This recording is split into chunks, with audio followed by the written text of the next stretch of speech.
Medication reviews represent a big area of risk within primary care. So wouldn't it be cool if there was a way that we could just have a little nudge if they're due, and so that we can address them in the consultation? But sometimes it's hard to remember to always check. So guess what? We can set up a prompt based off a search to see if the medication's a review and date. And so we're going to talk through today how to do this. So we're going to need to create a search to look for medication reviews not in date, and then also set up a very simple protocol for this to work for. So let's hop over to System 1 and find out. So I've already got searches all set up here, and ours is called Med Review on Review Date Not Recall. This was a problem with us that we were sort of using two different systems, so we had to sit down as a team and be like, no, we're going to go on review date, okay? So we don't do issue numbers, which is an option within System 1. So let's just amend this and so that you can see the back end of the search. So from this point of view, what we're looking at is we've got it on repeat templates. A repeat template exists, and report only current repeat templates. And there's a review date before, and this is relative, to make sure you tick the relative box for today. Okay, so what that does is that will automatically push things forward. Okay, what you could do if you want to be clever is that you could do it for, say, a month's time, so that you're preempting the strike from that way. But again, if it's relative today, so that any reports that are gone and behind, that this will automatically be reported.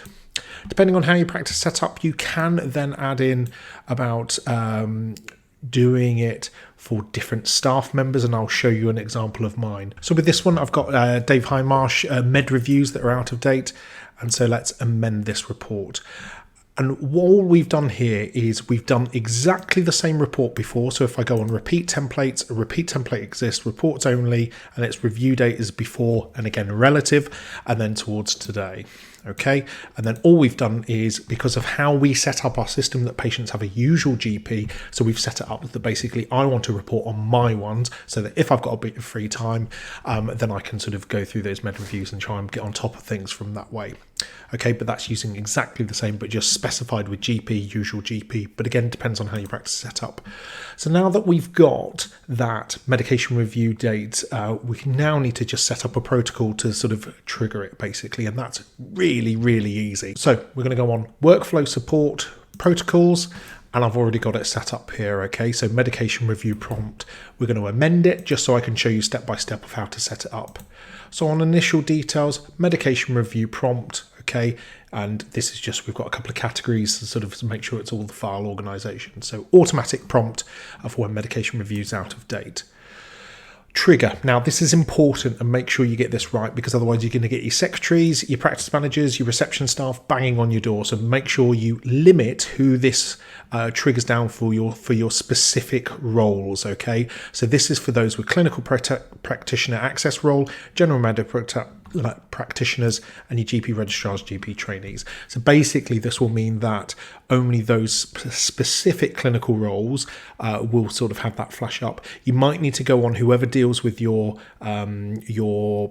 access cards, so that your smart cards, because that has all the clinical roles, and see how you align them. Generally they're going to be the same from that way. If you leave it open, then what will happen is that everyone within the team, if it's out of date, will get it popped up, and it's just really annoying from that way, and you don't want to annoy people. Also, trigger this protocol, consultation started. Okay, so you have a couple of options from that way, but at least with the consultation started, and I'll show you what it looks like. So only applies to people in this report. So now that we've got the report, we can search for that specific report, med review on recall, and then the design is really, really simple, which is nice. So just start, and we just ask a simple question.